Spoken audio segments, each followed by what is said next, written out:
திருட்டுத்தனமா சந்திரா வாங்கிய பத்திரத்தை ரேவதி கண்டுபிடிச்சி கார்த்திகிட்ட கொடுக்கணும்னு நீங்கள் நினச்சிங்கன்னா லைக் பண்ணுங்கள், அப்புறம் சப்ஸ்கிரைப் பண்ணுங்கள்.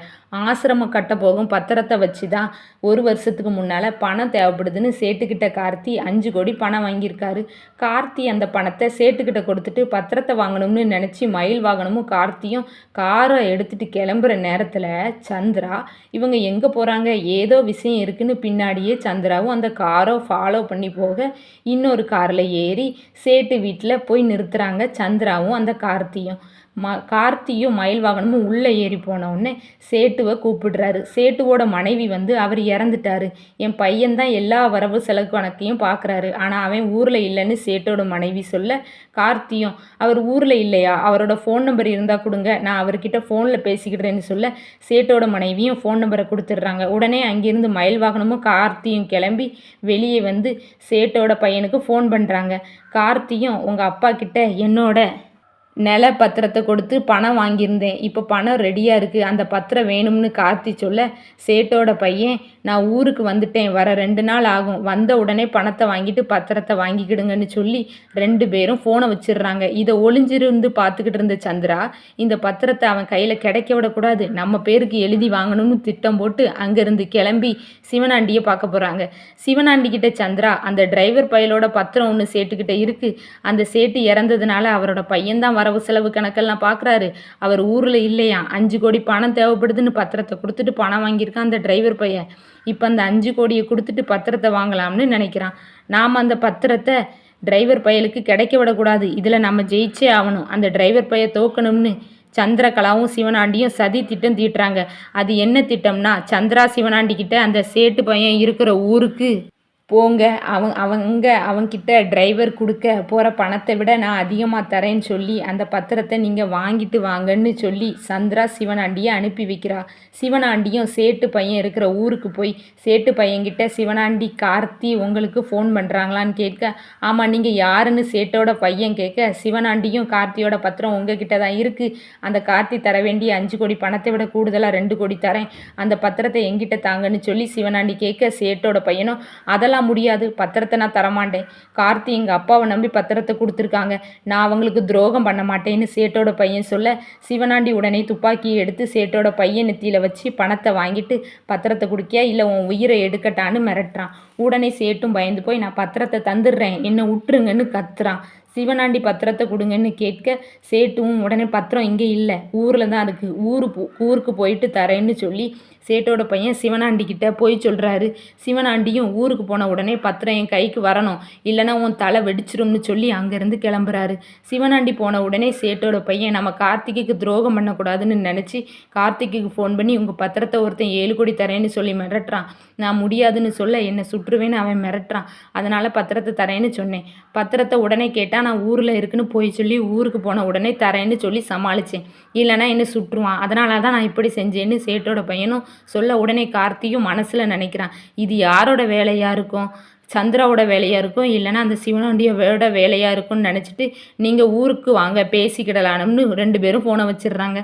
2 நாள் கழித்து சேட்டோட பையன் வீட்டுக்கு வந்த உடனே கார்த்தியும் வந்து சேட்டோட பையன்கிட்ட ஒரு பிளான் சொல்கிறான். அது என்ன பிளான்னா, நீங்கள் சிவனாண்டிக்கிட்ட ஃபோன் பண்ணி அந்த பத்திரத்தை வாங்கிக்கிடுங்கன்னு வர சொல்லுங்கன்னு கார்த்தி சேட்டோட பையன்கிட்ட சொல்ல, அவரும் அந்த சிவனாண்டிக்கு ஃபோன் பண்ணி 7 கோடி ரூபாய் கொண்டு வாங்க, பத்திரத்தை தரேன்னு சொல்லிடுறாரு.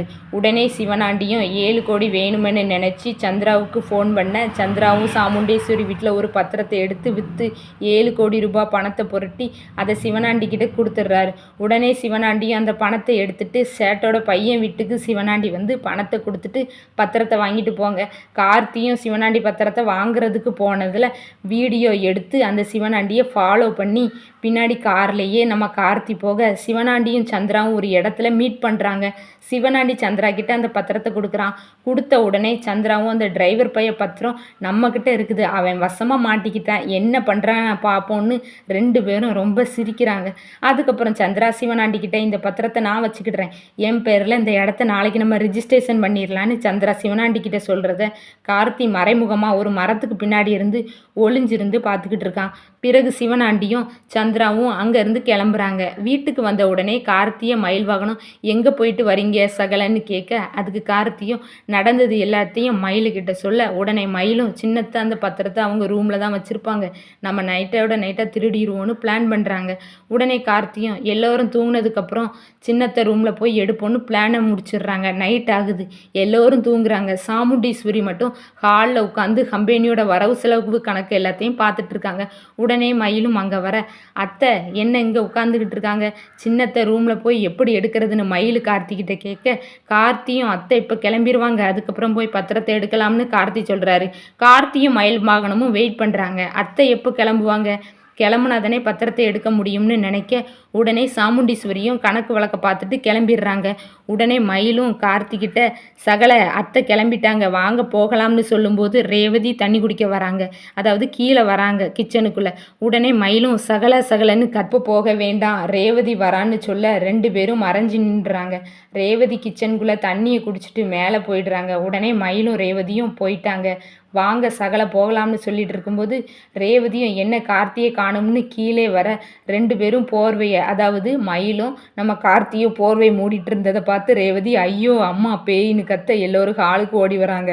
உடனே மயில் ஐயோ மாட்டிக்கிட்டோம் கார்த்தி, மாட்டிக்கிட்டோம் சகலை அப்படின்னு ஓடி போய் ஒளிஞ்சிடுறாங்க. ரேவதி கத்திட்டு மயக்கம் போட தண்ணி தெளித்து சாமுண்டீஸ்வரியும் அங்கேருந்து எல்லாரும் என்னம்மா ஆச்சுன்னு கேட்க ஏதோ 2 பேய் நின்றுச்சுமா, அதை பார்த்து நான் பயந்துட்டேன்னு சொல்ல கார்த்தியும் மயிலும் போர்வையெல்லாம் எடுத்துட்டு ஒன்றுமே நடக்காதது போல் பேயா, நம்ம சாமுண்டீஸ்வரி அத்தை வீட்டில் எப்படி பேய் வரும், அத்தையை பார்த்தா பேய் கூட பயந்து போய்விடும்னு சொல்ல மயிலும் ஆமாம் சகலை எப்படி வரும்னு சொல்லிக்கிட்டு இருக்கும்போது சாமுண்டீஸ்வரி கொஞ்சம் அமைதியாக இருக்கீங்களா மாப்பிள்ளை, எல்லோரும் போய் படுங்கன்னு சொன்ன உடனே கார்த்தியும் மயிலும் அவங்கவுங்க ரூமுக்கு போயிடுறாங்க. ரூமுக்கு போன உடனே ரேவதி கார்த்திகிட்ட நான் உங்களை தேடி வந்தேன், அப்போ 2 பேய் நின்றுச்சுன்னு சொல்ல கார்த்தியும் நானும் மயில் வாகனம் சகலையும் தான் நின்னோம், அதில் எதுக்காக அங்கே நின்னீங்கன்னு கேட்க கார்த்தியும் ஒரு இடத்தோட பத்திரத்தை சேட்டுக்கிட்ட கொடுத்து பணம் வாங்கியிருந்தேன், இப்போ பணத்தை கொடுத்து பத்திரத்தை வாங்கலாம்னு நினச்சேன், ஆனால் சிவனாண்டியும் சந்திராவும் சேட்டை உன்னை கொன்னுருவேன்னு மிரட்டி பத்திரத்தை வாங்கிட்டாங்க, அந்த சிவனாண்டி சந்திரா கிட்ட தான் பத்திரத்தை கொடுத்தாங்களாம்,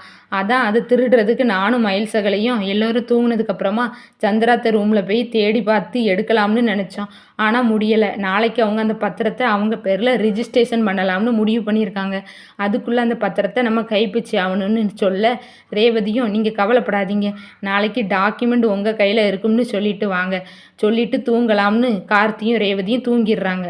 ரேவதி காலையில் கார்த்திக்கிட்ட அந்த பத்திரத்தை ரேவதி கொடுக்க கார்த்தியும் என்ன பண்ணி பத்திரத்தை எடுத்தீங்கன்னு கேட்கும்போது சந்திரா சித்திக்கு மயிலத்தான ஃபோன் பண்ணி ஒரு பிளான் போட்டேன், அது என்ன பிளான்னா வேறு வாய்ஸில் பேசி நடிங்கன்னு சொன்னேன். உடனே சந்திரா சித்தியும் டவர் கிடைக்காம வெளியே வந்து ஃபோன் பேச நான் அந்த நேரத்தில் பீரோலேருந்து பத்திரத்தை தேடி எடுத்துட்டேன், அவங்க ஒளிச்சு வச்சுருந்தாங்க. அதுக்கப்புறம் பத்திரத்தை கார்த்தி கிட்ட கொடுக்க கார்த்தியும் பத்திரமா வச்சுருங்க அப்படின்னு சொல்லிடுறாங்க. இங்கே சந்திரா நம்ம வச்ச பத்திரத்தை காணும்னு பீரோவில் தேடி பார்க்கும்போது கை தட்டிக்கிட்டு சந்திராவோட ரூமுக்கு கார்த்தி வந்து என்னத்தை பத்திரத்தை தேடுறீங்களான்னு கேட்கும்போது சந்திரா ஷாக் ஆகுறாங்க, இவனுக்கு எப்படி தெரியும் அப்படின்னு கேட்க உடனே உங்கள் கணவரும் நீங்களும் நடத்தின நாடகம் எல்லாமே எனக்கு தெரியும், பத்திரம் என் கையில் இருக்குதுன்னு காட்ட சந்திராவுக்கு இது அதிர்ச்சியாக இருக்குது, நாம் ஒரு பிளான் போட்டால் இந்த டிரைவர் பையன் பிளான் பண்ணி பத்திரத்தை எடுத்துடுறானே, நாம் என்ன பிளான் போட்டாலும் இந்த கார்த்தி அதில் ஜெயிச்சிடுறானேன்னு சந்திரா நினைக்கிறா.